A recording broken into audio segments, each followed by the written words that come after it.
Depuis 1980, le groupe Spéléo alpin belge explore le karst mexicain, au cœur de la Sierra Negra. À ce jour, 32 expéditions ont eu lieu et plus de 150 km de galeries ont été découvertes et topographiées. Lors de l'expé de 1999, Georges et Dédé rentrent au camp avec une belle surprise. Vous là, vous les trois, équipez-vous, on a quelque chose pour vous. On dirait vraiment des vrais. Hein. Ouais. Nous, on a quelque chose pour vous aussi. Ah, et vous êtes mouillé exprès avant de venir? Oui, il y a quelqu'un qui est venu décholer ici. C'est la connerie du jour, c'est moi. J'ai donné le bidon et j'ai fait rouler la poussière. Ah, je pourrais avoir une cigarette, j'ai perdu les miennes dans le fond. Ça j'étais triste. Bon alors, compte rendu.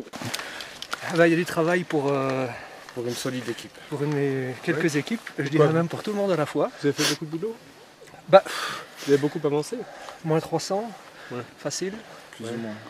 Il y a 2 P10 au maximum. Laisse-les parler si tu veux, on en retirera après. 2 P10 au maximum, donc ça se fait relax. Ouais. Et en dessous, quelque chose qui ne consomme pas de matériel mais beaucoup de temps. Ouais. Vénusien? Une énorme salle, je n'ai jamais vu ça de ma vie. Méga. Énorme. Tu gueules, oh, silence, et puis tu entends, oh, c'est gigantesque. Le problème c'est qu'on s'est perdu 1 heure dedans. On savait plus retrouver notre chemin.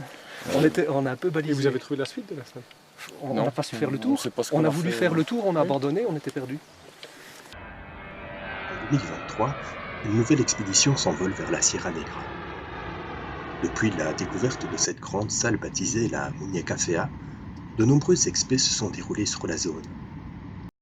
Mais il faudra attendre l'expédition de 2023, soit 24 ans après la découverte de la Muñeca, pour mettre sur pied le projet de la photographier.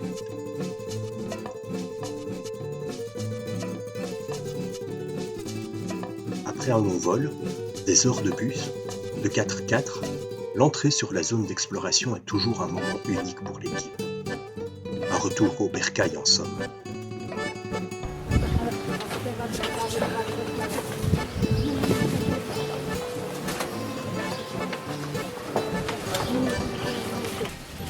Sería mejor. O que ponga usted su mochila.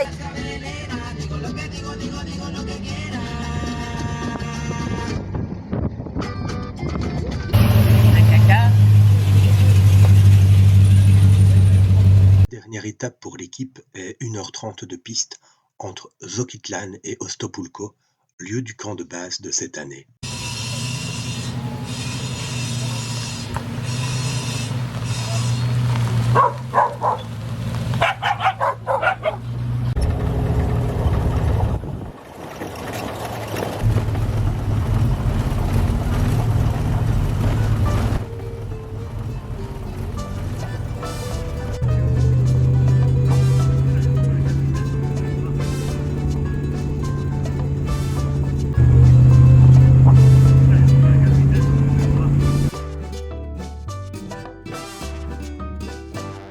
Après quelques jours pour monter le camp, l'équipe travaille sur le projet Muñeca.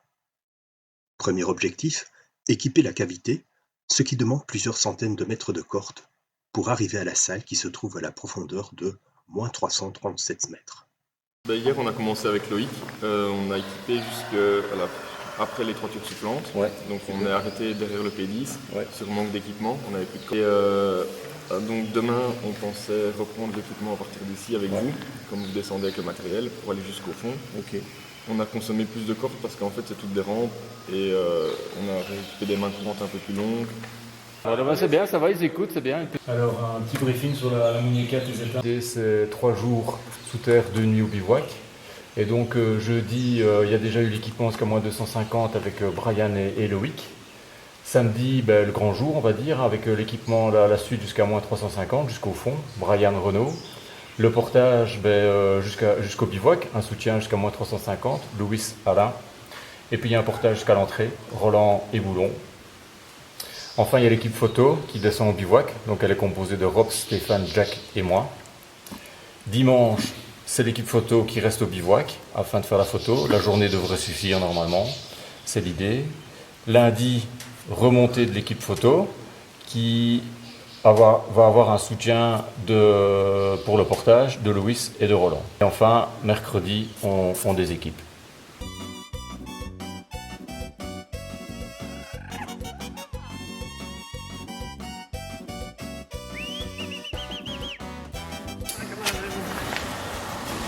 La veille du départ pour la Muñeca Fea, les équipes s'activent à préparer le matériel, comme les cordes et les amarrages, mais aussi le matériel de bivouac et bien évidemment le matériel photo. C'est bon. On sera 4 et donc il y aura un opérateur au niveau à l'appareil. Et puis il y aura, moi je vais circuler dans la salle et distribuer des coups de flash. Et puis on aura 2 personnages. Donc on va essayer d'imprimer entre guillemets sur la photo à plusieurs endroits pour absolument donner l'échelle, quoi. Parce que la salle est tellement grande qu'il faut absolument donner l'échelle. Ils vont être tout petits sur la photo, mais c'est indispensable. C'est un Nikon réflexe avec un 16 mm. On va devoir communiquer avec le talkie. Et puis la Q qui vient ici derrière. Et c'est lui qui va tout donner, hein. Tout repose là-dessus. C'est lui. Voilà le Godox 600, AD 600. On a les 4 petites flashs classiques, hein. Et voilà, je pense qu'on a tout. On va faire plusieurs photographies pour en avoir une. Oui, c'est l'idée. On va photographier zone par zone. Donc chaque photo sera une zone de la salle. Alors je ne sais pas encore combien de zones. En théorie, on a regardé beaucoup avec la vidéo 3D. Il y aura une dizaine de zones probablement, mais ça c'est la théorie, on verra demain. Même après-demain, parce que demain on descend, on bivouac et puis on fera la photo seulement le surlendemain. Mais ça c'est la théorie, mais oui, ça sera plusieurs photos. Donc une photo, une zone. Une deuxième photo, une autre zone, une troisième photo, une troisième zone. Et puis en post-traitement, en Belgique, et essayer de rassembler toutes les zones pour avoir l'ensemble de la salle. Ah ouais, c'est le grand jour, c'est demain. Enfin, depuis tous ces mois, cette semaine et même ces années, ouais. Ah ouais.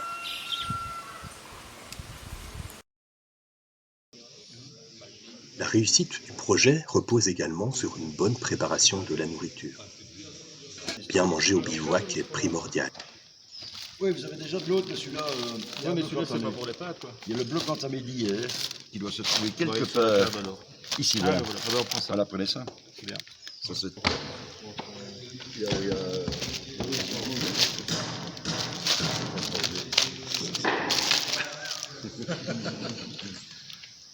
Bon, n'oubliez pas quand on va dire c'est pas dedans, non? Donc ça, on divise en 3 les charges. Hop, ça fait.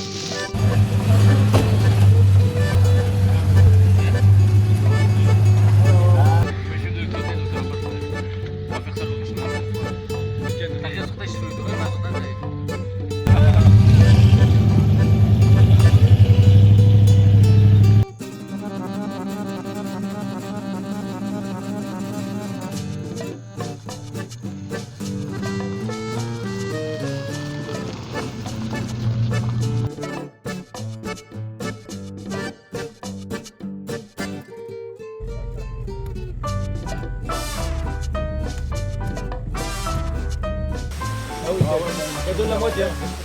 Donne-la-moi la radio.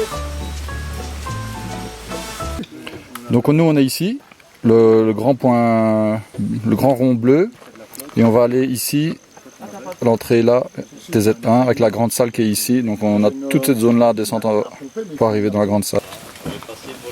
C'est le plus loin.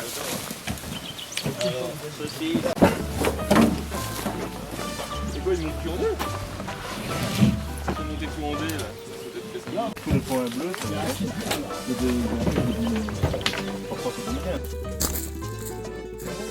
oui.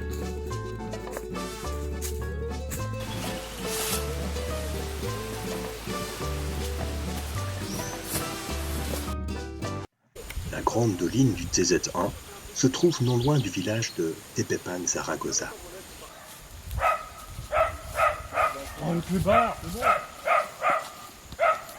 Le TZ1 fait partie d'un ensemble de 3 cavités. TZ1, TZ1 bis, TZ1 terre, dont le développement global est actuellement de 4970 mètres. C'est le TZ1, long de 2736 mètres, qui conduit, après une série de puits, à la salle Muñeca Fea. Après 1h30 de marche d'approche sous un vrai soleil mexicain, l'équipe arrive à l'entrée du TZ1.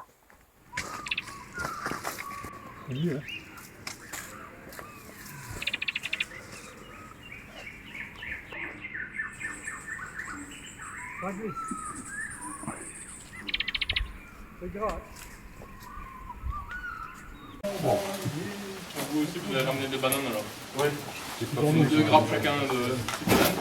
On est de monter J'entends encore la poche. Ah si, parce qu'il va rester doux, on a remangé.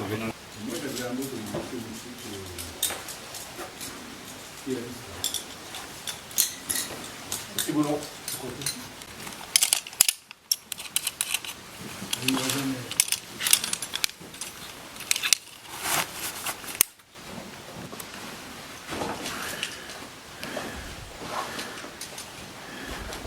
Gracias.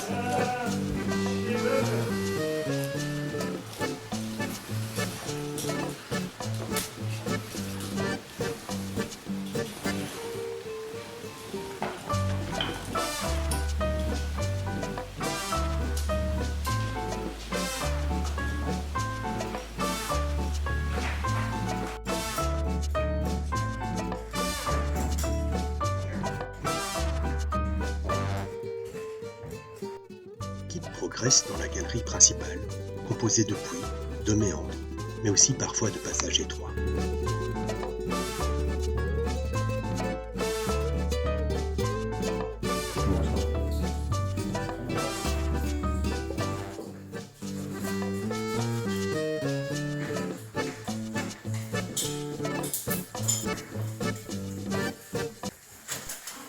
Le contraste entre le calcaire clair et les bancs de shale noir est très esthétique. Mais l'équipe doit rester vigilante car le shale est très friable et se détache facilement.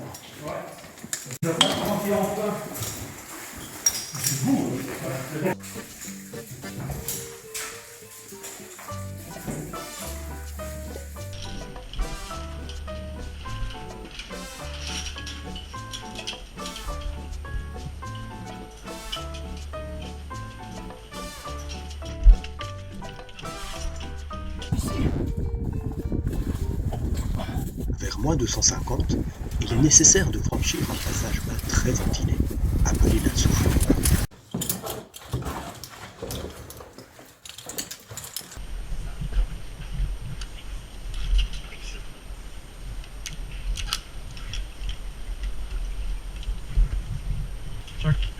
Attends. Voilà. Ça va, tu l'as? Cavité à des dimensions modestes. C'est d'ailleurs déstabilisant quand nous savons que l'équipe va déboucher dans l'une des plus grandes salles du monde. En fin de journée, après avoir enchaîné la descente des puits, l'équipe rentre dans la salle, via une petite galerie de 3 mètres de haut, sur 1,5 mètre de large.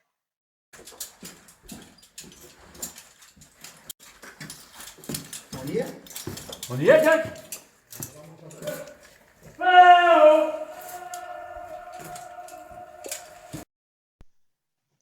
La progression dans le bas de la Muñeca Fea donne déjà l'ampleur de l'énorme volume.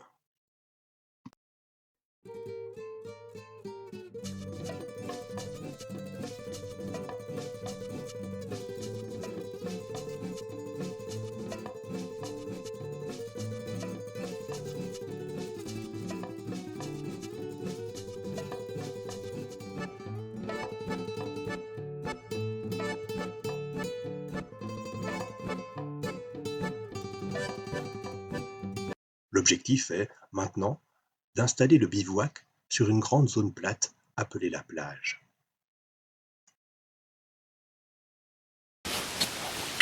Oh, les écudis! Ils sont rangés, les écudis.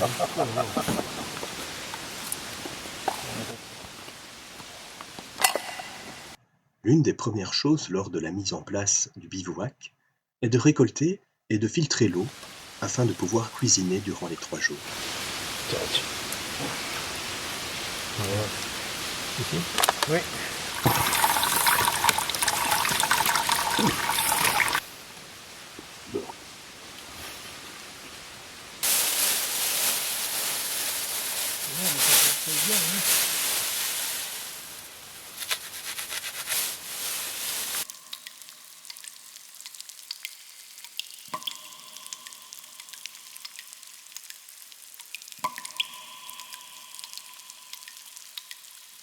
Après une bonne nuit dans la plus grande chambre du continent américain, l'équipe prépare un déjeuner copieux avant d'attaquer la grosse journée dédiée à la photo.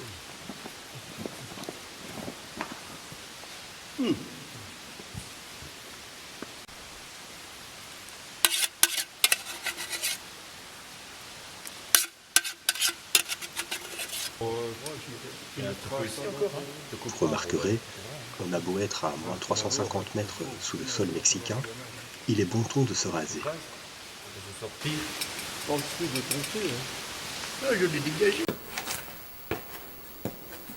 Le moment est venu de monter au sommet de la salle. Entre le bivouac et l'emplacement théorique de l'appareil photo, il y a 80 mètres de dénivelé. Le placement de l'appareil, la mise en place du cadrage, la procédure de pose B, ainsi que tous les autres détails sont importants. C'est pourquoi toutes ces opérations sont réalisées avec une grande attention avant de pouvoir commencer la photographie proprement dite. Stéphane restera au boîtier photo afin de déclencher les poses B. Jack, l'appareil est placé, on va faire un premier tir de flash pour le cadrage. Si tu sais revenir vers le centre, c'est parfait. À toi.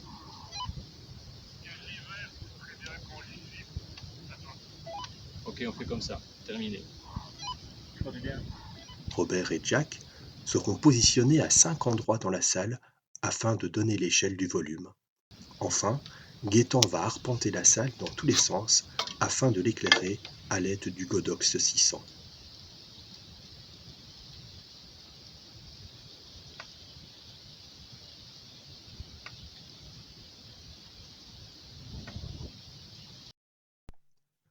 Tout est en ordre. La photo va pouvoir commencer.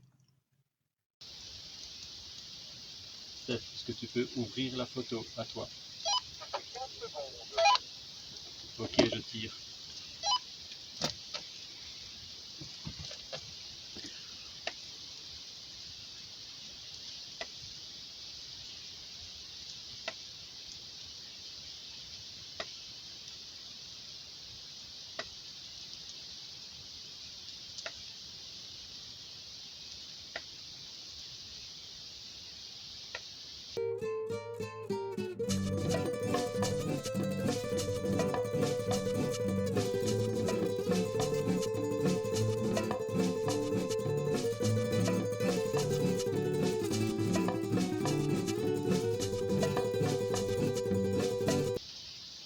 Tu peux fermer. La salle mesure 396 mètres de long, 238 mètres de large et 225 mètres de haut, ce qui, avec ses 5,9 millions de mètres cubes, en fait la plus grande du continent américain et la 5e plus grande du monde. Son écho est de plus de 13 secondes. Voilà, ça fait 8 heures que j'arpente la salle dans tous les sens pour l'éclairer, plus de 400 coups de flash. Et maintenant, remonter en haut, rejoindre Steph qui est à l'appareil, on démonte le matériel photo et on redescend tout en bas de la salle, on rejoint Jack et Robs qui sont en bivouac et on soupe, on passe une dernière nuit et on remonte demain.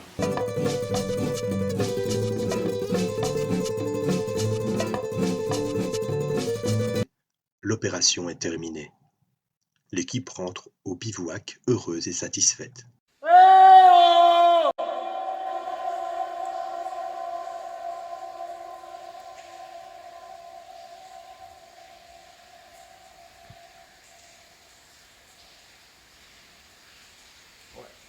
Pas mal, hein?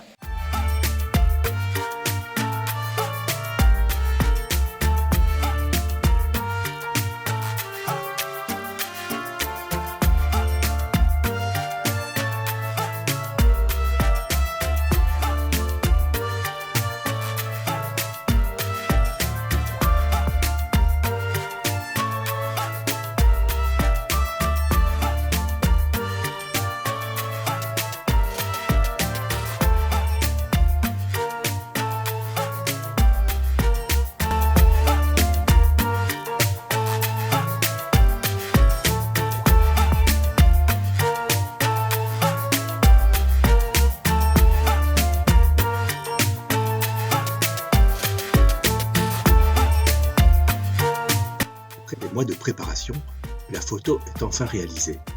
Les cercles blancs permettent de positionner les spéléos. Le plus éloigné est à près de 400 mètres de l'appareil photo.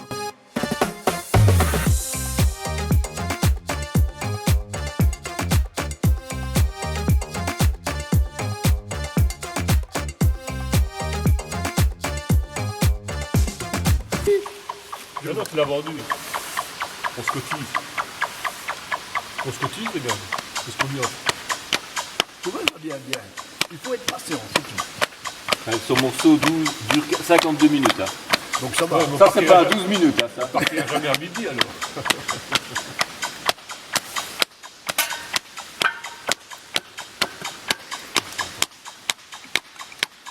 C'est bon, hein. Allez.